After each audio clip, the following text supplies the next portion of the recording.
we need to think about labor power in a new way. And we need to think about it in terms of, both having a job that we're proud of, a career that is satisfying to us, and not taking shit when it comes to negotiating for the pay that we and our colleagues deserve. You're listening to Make Some Noise podcast, episode number 545 with guest Tara McMullin.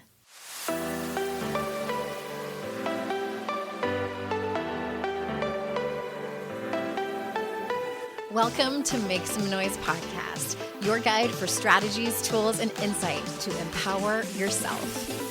I'm your host, Andrea Owen, global speaker, entrepreneur, life coach since 2007, and author of 3 books that have been translated into 18 languages and are available in 22 countries. Each week, I'll bring you a guest or a lesson that will help you maximize unshakable confidence, master resilience, and make some noise in your life. You ready?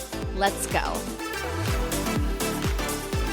Hey everyone, welcome to another episode of the podcast. I'm so glad you're here. We're shifting gears a little bit, just a little touch of shifting gears. Tara McMullin is here, and I've known Tara forever. In internet years, it's like 100 years. And she's one of the smartest people I know. She truly is. And we're talking about goal setting. We're talking about money and finances. We even talk about the economy a little bit because sometimes it's confusing. We use that word and I'm like, what does that actually mean? And how does it impact us? I had some questions. She's just so incredibly smart and I love talking to her, and I really wanted to introduce her to you all. A few of you have reached out in Instagram DMs and asked how you can support me through this time of my divorce and all of that. First of all, I appreciate you so much. And there's a couple of things. First, you can support the sponsors of this show. That helps me so much to be able to actually keep doing it. There's that.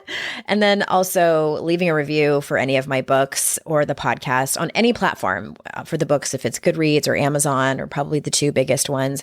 And then for reviews, wherever you listen to your podcasts, whether it's, I use, what do I use? Google Podcasts. I know a lot of you use Spotify and other apps and platforms. Leaving a review would be incredibly helpful. And one more way you can support me, I have a surplus inventory of my books here in my home office. So if you want to grab a personalized signed copy of one or more of them, you can. 52 Ways to Live a Kick-Ass Life, How to Stop Feeling Like Shit, and or Make Some Noise. I can mail those out to you. It is going to be US addresses only, just to keep it simple. And head on over to andreaowen.com/links. You will find my link tree there, and it will be one of the very top options that says grab a personalized signed copy of my books, and you can fill out the form. I've kept it really simple. The payment and everything, it is over there, so you can grab yourself a copy. I just love you guys so much. Thank you for continuing to listen to the podcast after 10 years of podcasting. Can you believe it? I still love doing it. I still love having these conversations and bringing them to you. And starting in this fall, now that I'm, back to the kind of, what is the word I'm looking for? Thank you, perimenopause. The rigmarole of doing things, just getting back to work. We are going to incorporate some of the things that you asked for on the survey that was handed out, like it's a classroom. Earlier at the beginning of 2023, so many of you filled out a survey and asked for some things, and we are figuring out how to incorporate those. So stay tuned for that. And I just thank you from the absolute bottom of my heart, the top of my heart, the sides, the middle, all of it, my whole heart. I thank you. All right. So let me introduce today's guest. For those of you that don't know her, Tara McMullin is a writer, podcaster, and producer. For over 13 years, she's studied small business owners, how they live, how they work, what influences them, and what they hope for the future. She's the author of What Works, a comprehensive framework to change the way we approach goal setting. She's also the host of What Works, a podcast about navigating the 21st century economy with your humanity intact. And Tara is co-founder of Yellow House Media, a boutique podcast production company. Her work has been featured in Fast Company, The Startup, The Muse, and The Huffington Post. So without further ado, here is Tara. Tara, thank you so much for being here. Well, thank you so much for having me. I'm thrilled. I don't know if I've had you on my show before. I don't think so. I don't You've think been so on either. mine. I have been on your show. I think maybe twice, but I think so. I'm almost embarrassed that you haven't been on my show because I've been such a fan of your work and participated in your programs before. And you and I have known each other on the internet for probably over a decade at this point. So I'm glad you're finally here, that I can introduce you to my audience. And I know that the people listening are very much, I kind of call them personal development junkies. They love, how can I make my life better 1 inch at a time? And so let's start there. What are the different types, in your words, what are the different types of goal setting, and how can setting goals impact how you approach the concept of finances? Yeah. So goals and finances obviously have a ton of overlap, especially in the world that I come from, which is predominantly entrepreneurs and small business owners. But it really has a lot of overlap no matter what your career path is, what your professional life is like. So for me, goals kind of fall into this bucket of often these outcomes that we start to form identities around, and that we start to think, okay, well, if I can get to this point, right? If I can achieve this thing, if I can accomplish this thing, if I can get this promotion, then my life is going to be a little bit easier, a little bit more comfortable. And I'll have sort of self-actualized, right? I've arrived. Exactly. I will have arrived. And what I've found, both for myself and in working with people on this over the years, is that the nature of setting a goal in that way means that you never feel like you've arrived. Because as soon as you hit that goal that you've set, that outcome that you associate with having arrived, you realize, oh, wait, there's 3 other things on the other side of that I need to go after next. Exactly. We're constantly moving the goalpost. We're constantly seeking external validation for the way we show up in the world, who we are, what our value is, what our worth is in society. And goal setting has a tendency to exacerbate that. So that's sort of like the bird's eye view of my issues with traditional goal setting advice. And then in terms of finances, it really is 100% overlap there, right? As soon as you say, well, I want a job that pays me $80,000 a year. Well, as soon as you get to $80,000 a year, you're like, oh, well, but there's, my friends make $100,000 a year, or I know an executive that makes $200,000 a year, or whatever it might be. Or you buy the house and, you're there for 6 months before you realize, oh, well, I should have gotten a house that had this, and I should have gotten a house that was actually in this neighborhood. And so we're always, as you said, moving the goalposts. And that's sort of how almost we define our lifestyles anymore, is that constant pursuit of the next thing. And it's exhausting. It can be self-alienating. It can be just really demoralizing to always feel like you've not quite gotten it, that things aren't quite the way they should be. That's not the kind of life that I want to live. That's not the kind of money situation that I want to have. And so a lot of my work right now is really focused on how do we unpack those different stories? How do we address this in different ways that maybe can serve us and serve our comfort level and our stability a little bit better? I love that you're doing that. And I think it's so necessary, especially in our fast paced and especially kind of following the boss babe hustle culture few years that I think we all kind of got sucked into. And I can't speak for you, but I certainly got sucked into it. And I know a lot of my friends and colleagues got sucked into it, whether you were an entrepreneur or not. And one of the silver linings of the pandemic for me, so you don't know this about me, Tara, and I think I've maybe mentioned it in passing on the podcast before, is that one of the great outcomes for me was that, exactly like you were saying, I can relate to what you're saying. I was just exhausted and demoralized, and at times I felt like a failure because I kept moving the goalpost and kept making my recipe for success higher and higher. The pandemic happened, And after a few months, I was hearing from some of my colleagues, they were like, my business has never been better. Like, I don't know what's going on, but I'm having my best year yet. Or a lot of them were like, yeah, nothing's really changed. Things are the same.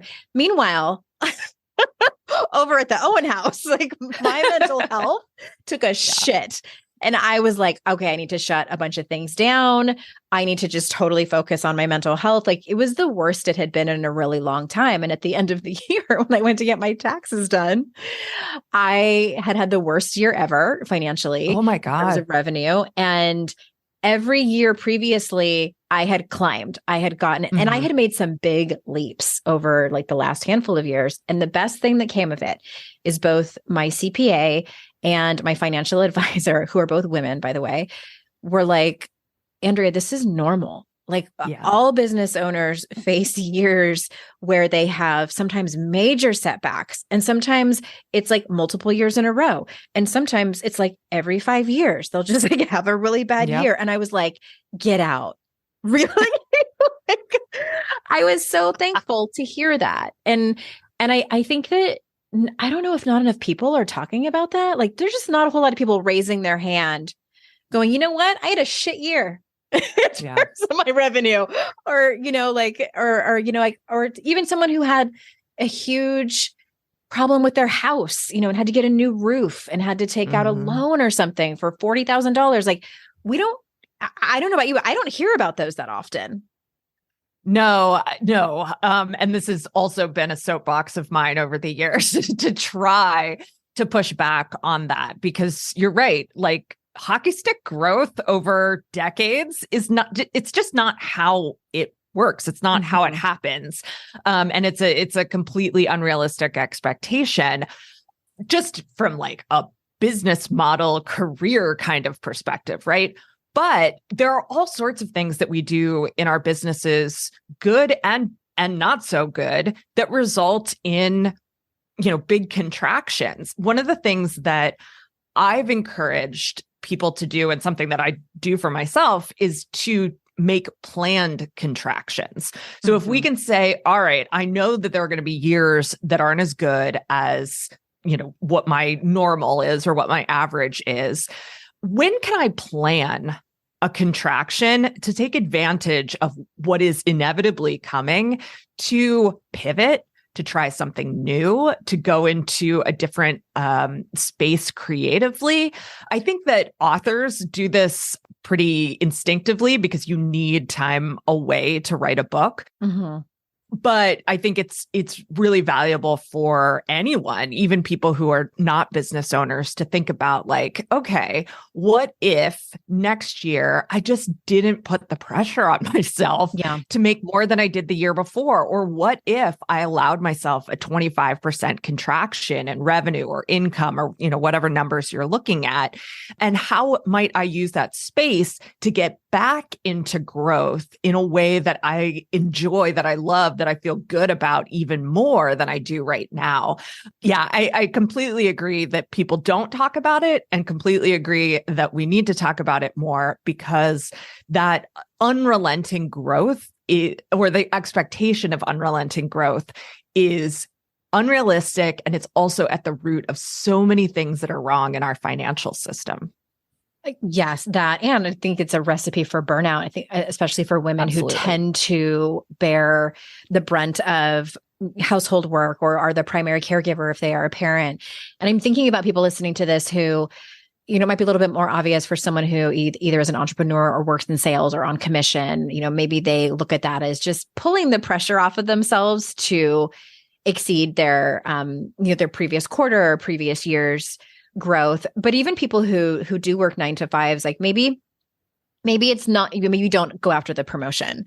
Maybe you don't take on extra projects in order to have an amazing yearly review and things like that. And that can be, I think, both scary and also very counterintuitive, because we've grown up in a culture that is capitalism with a capital C. It's like, what do you mean you're not going to work your ass off at the detriment of your own physical health? It's the American way. Yeah, it is.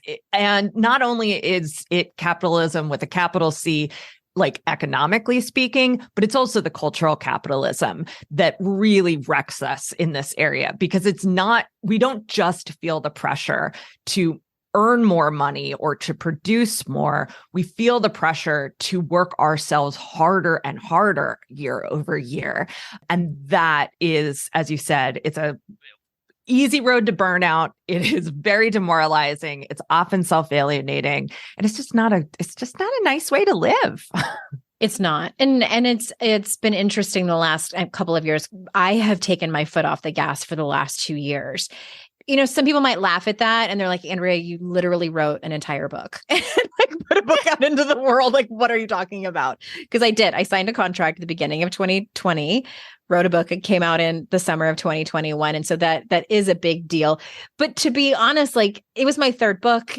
It was something, I hate to say it, but it wasn't that hard for me. And I'm sure there's a lot of people listening who I would look at their job and think that was so hard. And they're like, I've been doing it for so long. It's really not that hard. I could do it in my sleep. But that's really how it was. And so I say all this, my point is that it has been a tremendous learning lesson, coming from the generation before me, baby boomers and silent generation, where they instilled in us, you have to work hard in order to be a good person. Like, it's not just about being successful. It's like, good people work hard. So to pull my foot off the gas feels just like an out-of-body experience. Yeah, that's in my book. That's what chapter 2 is all about, is looking at where does this moral framework of being a hard worker makes you a good person come from. And there's a whole long history of it in the United States, going back to colonial days with the Puritans and what we now know as Protestant work ethic. Max Weber, who is one of the original sociologists, one of the fathers of the field, he did this whole analysis of how Protestant work ethic created the specific flavor of capitalism that we have in the United States.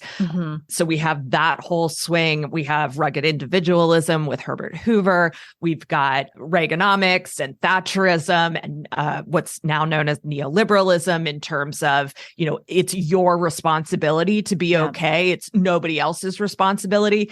All of those things are tied together. And at the heart of it, they're tied to supremacy culture at its very root, where we have learned to rank ourselves against others. And so when we talk about growth, we're not just talking about, I'm going to have more money this year than I did the year before. I'm going to have a better job than I did the year before. It's also, I'm going to have climbed over these people. Yeah. And we're not conscious of that most of the time, but it is there. And when we dig just below the surface, we can really identify those comparisons and that competition that's at the heart of our desire for growth. And when we can identify that and sort of break it down, it takes a lot of the pressure off of the growth. It makes it a lot more okay to feel like you're enough, and that you've made enough and that you've done enough at your job or whatever the case might be. And so I think recognizing that, especially when it comes to money or success, is really key to giving yourself the space to take a break, to take it easy, to say, you know what, I'm quite proud of where I am and I'm going to stay here for a while. That arrival is... I kind of ebb and flow. I dance with that. And sometimes the dance is awkward and sometimes it's amazing. And, but I'm glad I'm even, getting out on the dance floor.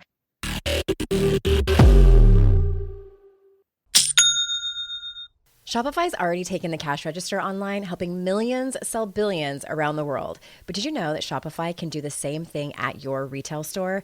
Give your point of sale system a serious upgrade with Shopify. With Shopify, you get a powerhouse selling partner that effortlessly unites your in-person and online sales into one source of truth. Track every sale across your business in one place and know exactly what's in stock. Connect with customers inline and online. Shopify helps you drive store traffic with plug-and-play tools built for marketing campaigns from TikTok to Instagram and beyond.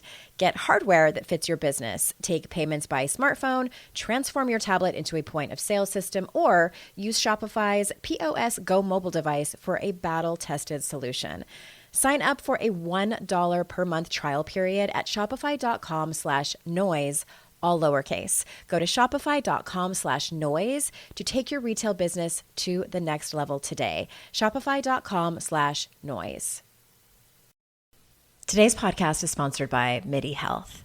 Ladies, are you over 40 like me and dealing with hot flashes, insomnia, brain fog, moodiness, some vaginal dryness, or weight gain? Don't just accept it as part of aging. These symptoms are often linked to hormonal changes during perimenopause and menopause. At MIDI Health, they get it. Their experts know what you're going through and how to help. MIDI clinicians are menopause specialists offering safe, effective, FDA-approved solutions. And guess what? MIDI care is covered by insurance. So stop pushing through it alone. Schedule a virtual visit and dive deep into your unique symptoms and health background. You'll walk away feeling heard and with a plan to start feeling better. Visit MIDI Health today and reclaim your well-being. You deserve to feel great. Book your virtual visit today at joinmidi.com. That's joinmidi.com. joinmidi.com.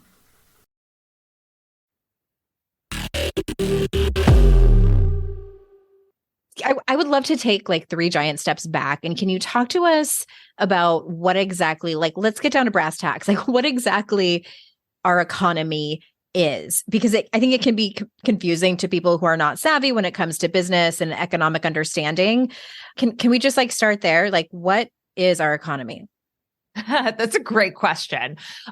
So I actually talked to a Planet Money reporter earlier this year, Stacey Vanek Smith, and the way she defined the economy is just the system that we use to allocate resources, right? Mm-hmm. That's all it is. It's how limited resources are allocated across different areas of life and society, governance, all of that.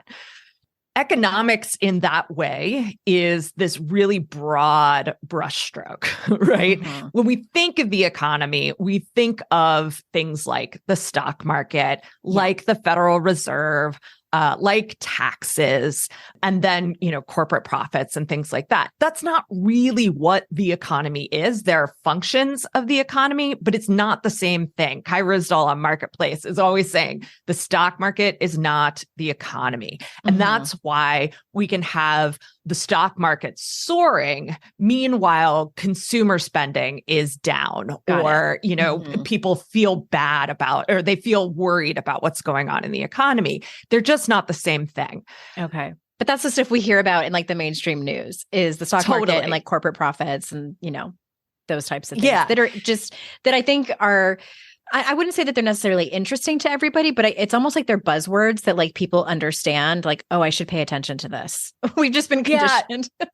There's a philosopher named C.T. Nguyen who has a theory of games, which in a lot of ways is really a theory of metrics. And one of the things he talks about in that theory is the idea of value capture. And value capture is taking a nuanced, complex measurement or understanding of a thing, reducing it to a simple measurement, and then all of a sudden getting to the point where all we think about is the simple measurement. And so economics is a great example of this. The economy is this nuanced, complex, you can't sum it up in a simple sentence kind of thing, right?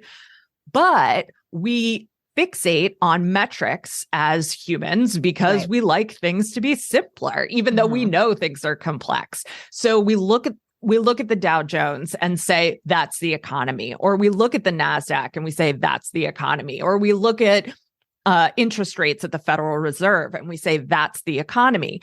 those things are not the economy. They're particular measurements that we can use to create a more nuanced and complex idea of what the economy is, but they're not the same thing.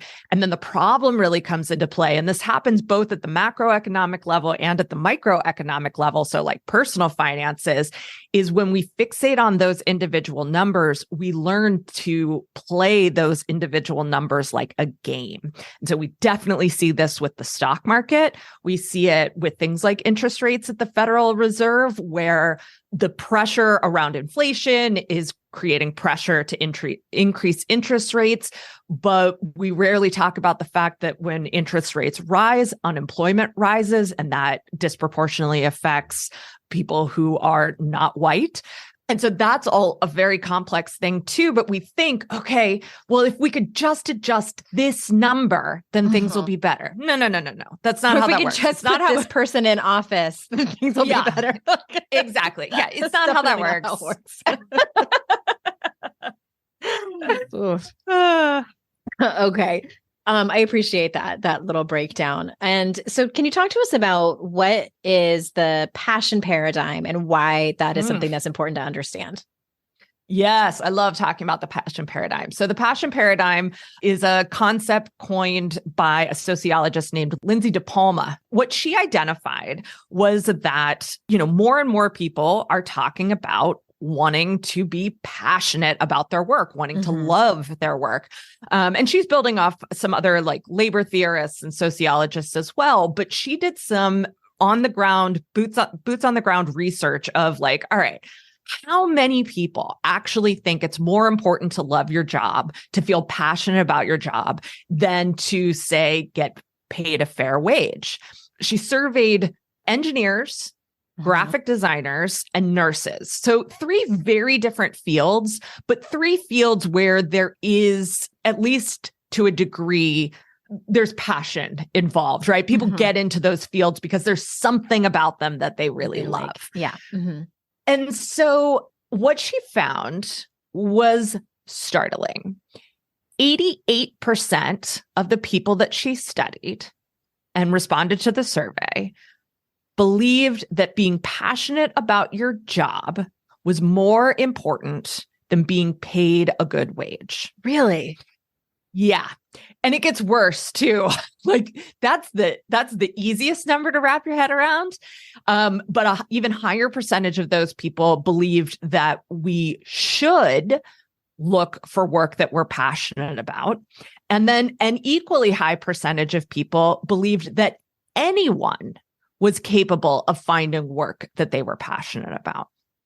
That kind of gets to the question of like, okay, that sounds good in theory, but like, who's going to pick up my garbage?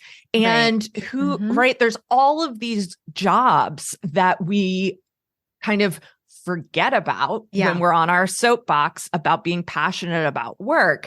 And that skews then not only how we think about people who hold those jobs, which is a major issue, but it also skews what we believe we are entitled to or deserve in the workplace. And so the passion paradigm in practice really is all of those times when you've thought, oh, maybe I should ask for a raise, and then thought to yourself, well, but I just love this job so much. I don't want to rock the boat. Like, it's okay if I'm not making a lot of money, right? It's all of the times when, you've thought, well, I would really, I would love to go back to school to do this thing that, it doesn't pay very well, but I'm just going to do it. I'm going to go out and take out that big student loan, change careers, and go after something that I love that doesn't pay very well. Obviously, there is nothing wrong with making a decision to change careers. There's nothing wrong with making a decision to accept lower pay, but we're making a trade-off where there doesn't have to be one. Right? we can love our work and we can understand what a fair market wage is for that job. We can love our work and not let our employer step all over us. We can love our job and not let our employer tell us, well, because you love your job, we're not going to give you more vacation. We're not going to give you health insurance. We're not going to give you a flexible schedule. And that's all just complete BS, right? We can love our job and feel entitled to the rights and benefits that come from that type of job. And so that's really what the passion paradigm is. And it is a huge, huge issue today, especially as we see wages have been stagnant for the last 40 years. In just the last couple of years, wages have inched up a little bit. But then, of course, what happens as soon as wages inch up a tiny bit? Oh, it's inflation. And we've got to raise interest rates, which then is going to lay people off, which then is going to cause wages to stagnate again.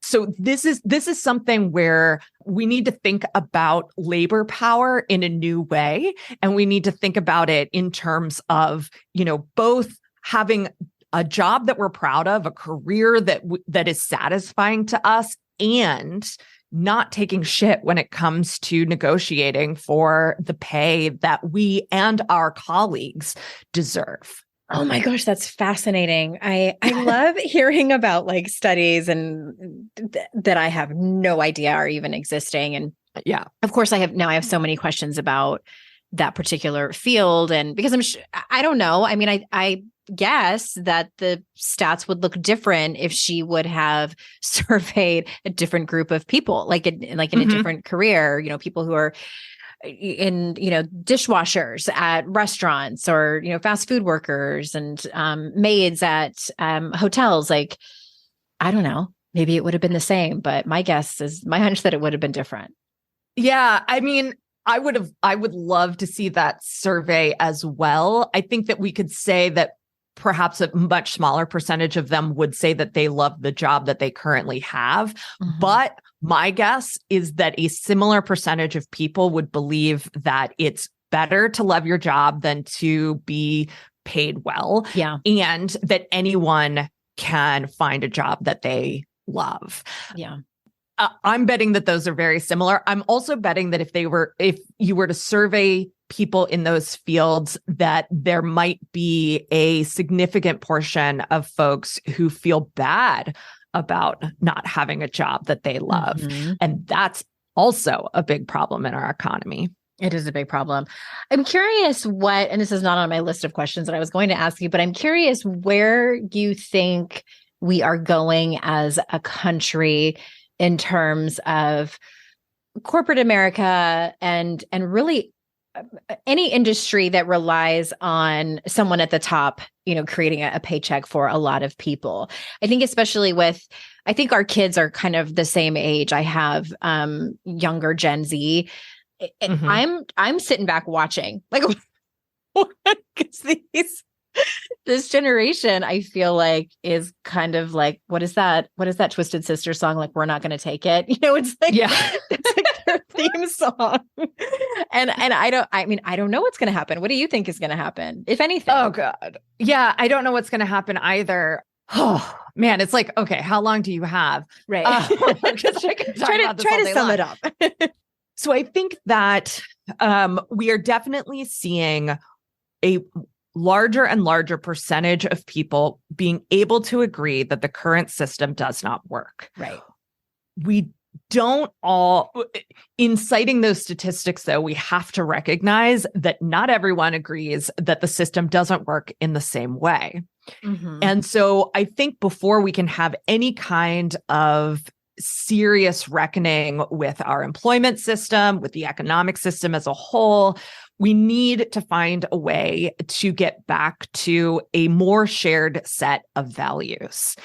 And I think what's interesting about that is that a lot of Americans do have a shared set of values. We see that in kind of polling about general policy positions when they're unhooked from a party position, right? So if we say, do you support the right to an abortion? Do you support universal health care? Do you support all of these like fairly progressive kinds of policies? A large percentage, sometimes 60, 70, 80% of Americans agree on these very progressive positions. And so that to me says, okay, there are some fundamental values that we share, but the way those values are being co-opted and hijacked by stories and by systems of power make it difficult for us to come to a consensus on actual policy then. So I think what's really necessary, and I think what Gen Z may do really well, and I'm an elder millennial, so I also have a lot of hope for my generation. Yeah. Is that as, especially as younger Gen Xers, elder millennials get more political power, there's going to be a reckoning with those stories and with those systems of power to say, hey, you say that you value X, Y, or Z, but your policies don't add up there. And so if these are the values that we can all agree on, well, then we need policies that match those values. And so I think that's the necessary first step. It's starting to bubble up, in TikTok and on on the steps, on social media, on the steps of capitals. But it's still, I think, a long way away. When you think about how geriatric our legislature is, how old the president is, all of these things, I mean, the people who are wanting to make change are still very many steps outside of power. One thing that I have thought a lot about, and I'd love to hear your thoughts on this too, is there was a time when I thought that independent work, so sort of business ownership, gig economy, very, very, very broadly defined as independent work, was going to become a real solution for a lot of people. And I do believe it is a real solution for a lot of people, but I'm increasingly recognizing that independent work is actually a response to more often than not being squeezed out of the job market than a choice to sort of separate oneself from that system. And the reason for that is because our workforce is more polarized. So we've got people who are making, gob tons of money at the top, and are highly skilled. And then we have low wage workers who are also often highly skilled, but they don't require a college degree. They don't, all of these things that we've been told that we need in the middle, they don't have that. And so the middle is being carved out of the workforce. And where do they go? They go to independent work. The problem is we don't have the safety net for people who have independent work. And so now we have a middle class that is increasingly precarious.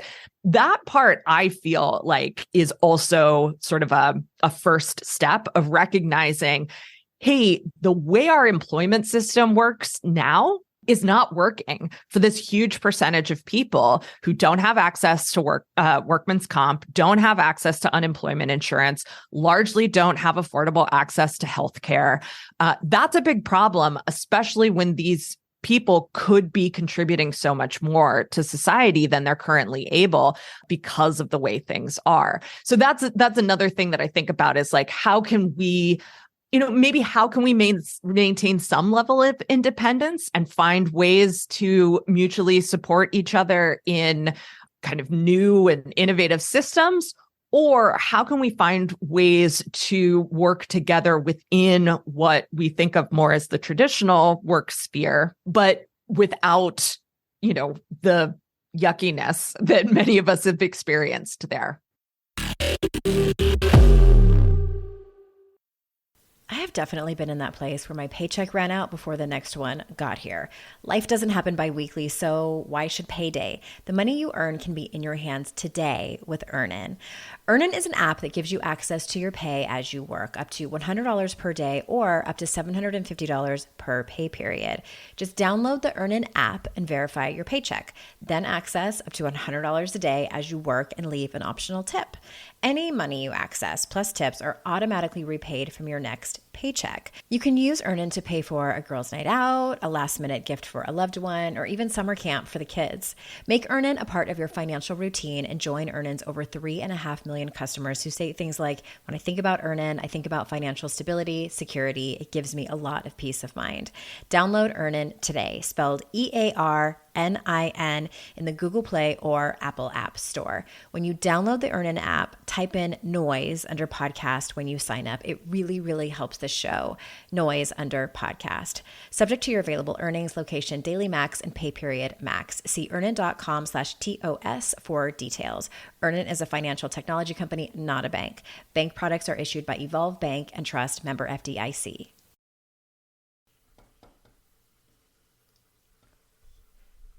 Fast forward to the end of 2024 and think about your goals. What can you do right now to give yourself the best chance of succeeding? If you want to learn a new language, you absolutely should get Babbel.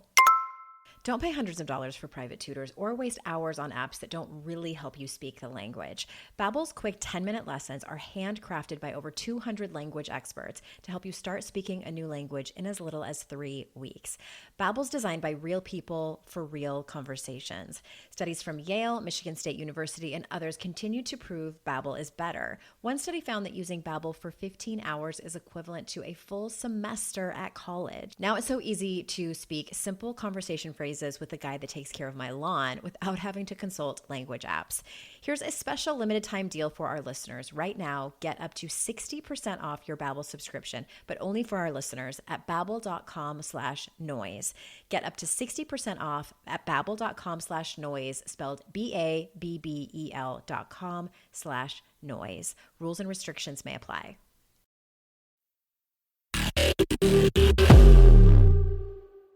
Remember when I told you like my mental health took a shit in 2020? Yeah. Like that was one of the questions that I laid in bed at night worrying about. And I also want to say I have enormous amounts of privilege because one of the things I still think about is what if this had happened to me? You know, like a pandemic hit and I in many ways couldn't work. I just was for a matter of weeks, really just like completely debilitated. And I was lucky enough to have a partner who I was married to, legally married to, and who I just had a financial backing that if I were a single mother and was all on my own, it would have been a very different story. And because, I don't have health insurance, I don't qualify for all of these different things that people who have walked through corporate America might qualify for. So I seriously think about communes. Like that makes so much sense to me. And even when I was going to go off on a weird side tangent here, when my kids were itty bitty and I nursed my son, but I nursed my daughter. She was a very easy nurser. And I nursed her for 2.5 years. And sometimes I'd be sitting there nursing her and I would think to myself, and there's always that question like that people get really weirded out by. It's like, would you nurse someone else's baby or would you let someone else nurse your baby? And I'm like, why would you not? Like, somebody's baby is at my house and they're nursing and that mother is gone and this baby is crying and hungry and I have milk. Why on earth? It would be like if you had milk in your fridge, would you not give it to that baby? But it's different anyway. So I get all of my soapbox on this. So I can totally see living in some kind of place where everybody shares, everybody brings their own kind of talents and resources and whatever. And I am so attached to that, Tara. Like I'm telling you what, like if things fall apart, you're going to see me in like a weird white robe somewhere with like a flower crown, being like a 50-year-old lady trying to nurse somebody's baby. And just you can have a commune without it being a cult. That's true. I need to remember that. Yeah. Yeah. And just, I get it. And I like, these are the things I think about when, as someone who is part of the quote unquote gig economy, who is passionately running in her own direction, and also all of a sudden stopped and was like, wait a minute. I don't get a lot of the benefits that other people do in this country. And it definitely has its pros and cons. And I try not to think about it too much because I get really worried. But yeah, those are my not as concrete thoughts as it comes to economics and things like that. But yeah, just more the emotional side of it. You're spot on though, right? Like I also could totally see living in some sort of collective, sharing environment with others. Mm-hmm. And why does it have to be a commune? Why does it have to be a collective? Why does it have to be something separate?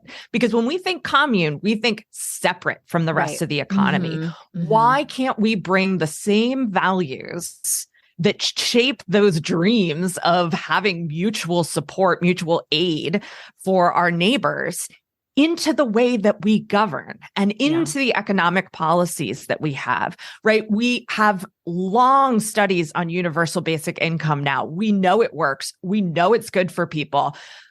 Why are we not pursuing that as a national policy? Mm-hmm. Even like with the experiment with unemployment insurance during the pandemic, where people like us did actually qualify for unemployment insurance if, COVID impacted revenue, that worked really, really well. Mm-hmm. What would it look like if more independent workers had access to some sort of safety net so that they could take a risk, so that they could try to bring a new product to market, so that they could try to innovate in their field? What would that open up for us as a society? Mm-hmm. But the way things are right now, we can't do that, right? We don't have a safety net, and largely even workers who work for employees who work for employers are losing access to different aspects of the safety net.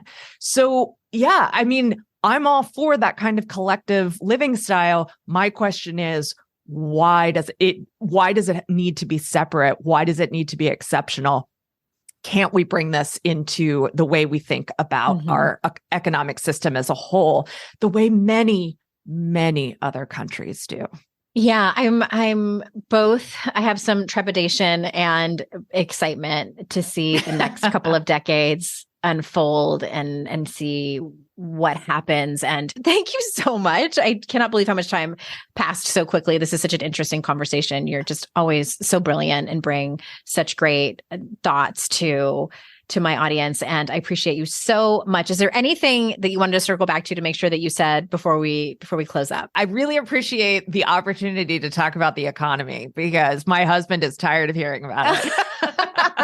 It's one of those things that it's a word that gets thrown around so much. And I know there's like the Netflix, like little 30-minute things where they explain it, the economy explained. And my son is in 9th grade and he's autistic and he's just always been so interested in that kind of stuff. And sometimes he'll explain stuff to me and I'm like, did you just make that up? Like, is that true? Because he's so smart. From one autistic economic nerd to another. I totally get it. I appreciate you so much. Where do you want people to go to find more about your work? Yeah, all of my work is centered at explorewhatworks.com. You can find my book about goal setting there. You can find the podcast, also called What Works, there as well. And then you can find the essays and articles that I write weekly on topics just like these. Yeah. And I follow you on LinkedIn and I get all of those and I appreciate just everything that you write about. And listeners, thank you so much for your time. I know how valuable it is, and I'm grateful that you choose to spend it with me every week and my guests. And remember, it's our life's journey to make ourselves better humans and our life's responsibility to make the world a better place. Bye for now. Hey everyone, thanks again for listening. I would be so incredibly grateful if you haven't done so already, if you could leave a review of this podcast on Apple podcasts. Super easy if you already listen to your shows over there. But if you don't, or maybe you have the app on your phone, but you listen to the show on a different app, if you could leave a review for this show, it matters so much. I wish I could express how much it matters. I also wish that it didn't matter so much, but alas, it does. So if you haven't already, please go review and rate the show. It would mean so much to me. And thank you so much. I hope you have an amazing day.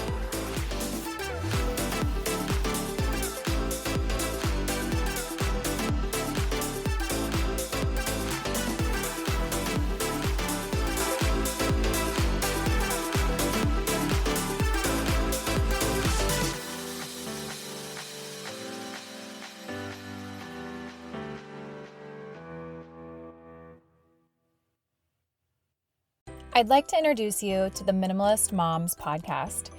It's hard enough being a mom, and the last thing you need is stress from too much stuff and an overcrowded schedule. For too long, I lived with the mindset that bigger was better, and the more I added to my life, instead of feeling better, I felt overwhelmed. It was time for a radical new mindset. Less is more. I'm not into extremes. I didn't throw everything away. My brand of minimalism is more about adding than subtracting. Get rid of the excess to make room for what you love. In other words, it's about living life with purpose. I hope you'll listen in, and my guest and myself can inspire you to think more and do with less. The Minimalist Moms podcast, available wherever you listen to podcasts.